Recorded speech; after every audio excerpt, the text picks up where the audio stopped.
In 1828 Edinburgh, a city at the forefront of medical science, a chilling question hung in the air.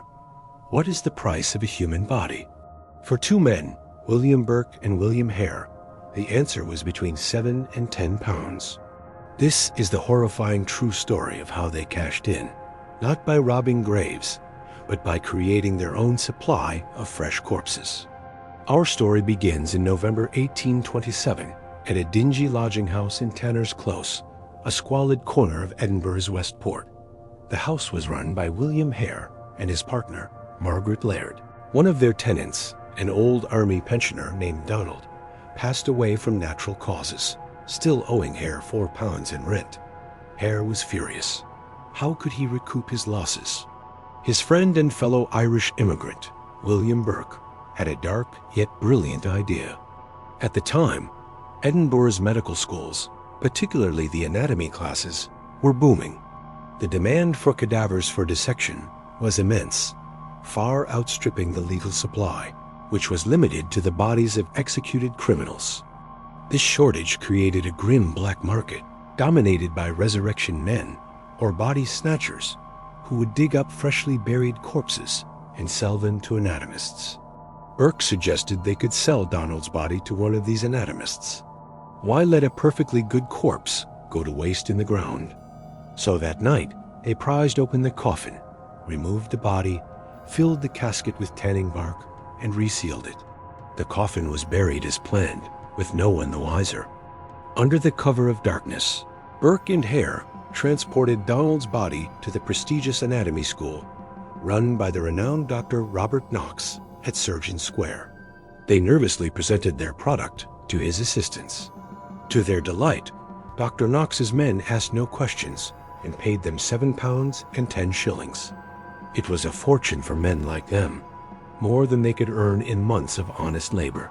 The ease of the transaction and the substantial payment sparked a sinister realization. This was easy money, far easier than back-breaking work on the canals or manual labor. But waiting for tenants to die of natural causes was inefficient. Why wait when they could create their own opportunities? And so, the murderous partnership of Burke and Hare was born. Their next victim was a miller named Joseph, another lodger who had fallen ill with a fever. Burke and Hare, along with their partners Margaret and Burke's mistress Helen McDougall, decided he was taking too long to die. They plied him with whiskey until he was in a drunken stupor.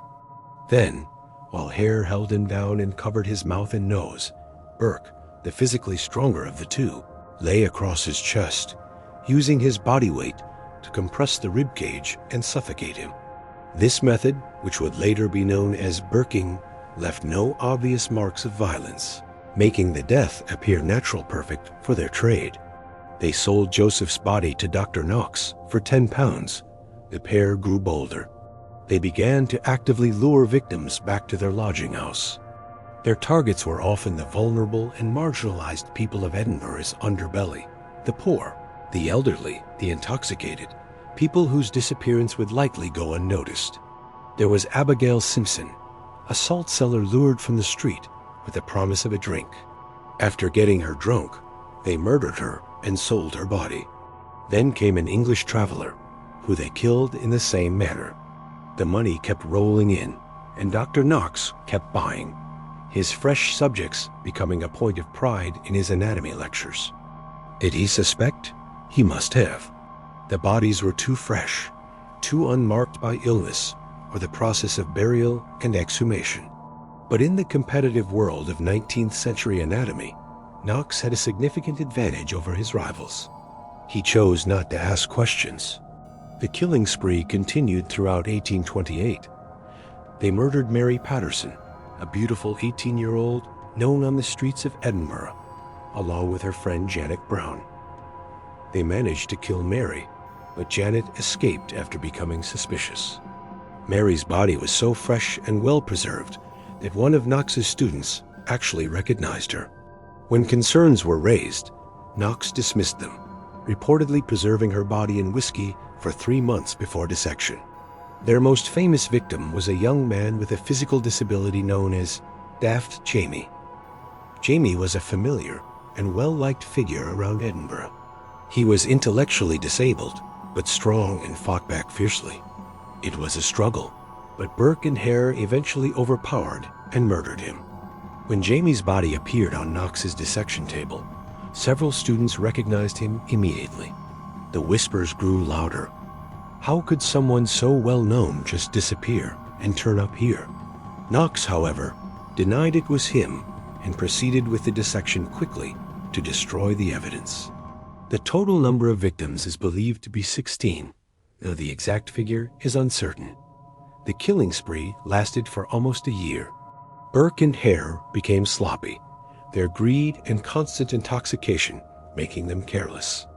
The end came on Halloween night, 1828. Their final victims were a poor Irish immigrant, Anne MacDougall, and their last, Maggie Docherty. They lured Docherty into the lodging house with the promise of hospitality, claiming she was a distant relative of Burke's mother. However, Burke and Hare had two other lodgers at the time, a couple named Anne and James Gray. The Grays were told to stay out for the night, but they returned unexpectedly and became suspicious when Burke and Hare would not let them near a bed where they had left some of their belongings. The next morning, while Burke's partner Helen tried to bribe her to stay quiet, Anne Gray discovered Docherty's body stuffed under the bed. The Grays fled and immediately went to the police. By the time the authorities arrived, Burke and Hare had already taken the body to Dr. Knox's school. The police followed the trail, discovering Docherty's body in Knox's dissection room and finding clothes stained with blood back at the lodging house. The game was up. Burke, Hare, and their female partners were all arrested. However, the Lord Advocate faced a problem. There was little direct physical evidence to secure a conviction for murder. The bodies had all been dissected, destroying any proof. To ensure a conviction against at least one of the killers, he offered William Hare immunity from prosecution in exchange for a full confession and his testimony against his partner in crime, William Burke. Hare accepted the deal without hesitation, betraying his friend to save his own skin. On Christmas Eve 1828, William Burke was put on trial. With Hare's detailed and damning testimony, the jury took only 50 minutes to find Burke guilty of murder. He was sentenced to death by hanging. On the morning of January 28, 1829, a massive crowd, estimated at over 25,000 people, gathered to watch William Burke's public execution. As he was hanged, the crowd chanted, "Burke him." After his death, in a final act of poetic justice, his body was publicly dissected at the Edinburgh Medical College. His skeleton remains on display to this day at the Surgeons' Hall Museum in Edinburgh. A wallet, supposedly made from his tanned skin, is also a macabre exhibit. And what of the others? William Hare was released in February 1829 and vanished from history, his ultimate fate unknown. Helen MacDougall was released after the case against her was found not proven. She faced mob justice and eventually fled, disappearing into obscurity. Dr. Robert Knox, the man whose insatiable demand fueled the entire enterprise, was never prosecuted.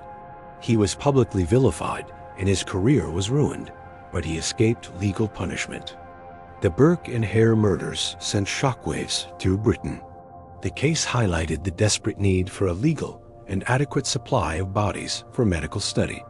The public outcry led directly to the passing of the Anatomy Act of 1832, which allowed doctors, anatomists, and medical students to dissect donated bodies and unclaimed corpses from workhouses, effectively ending the grisly trade of the body snatchers.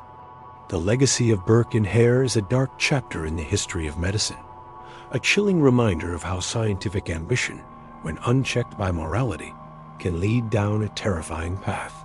Their names became synonymous with murder, and their story serves as a grim cautionary tale that has echoed through the centuries. Thanks for watching.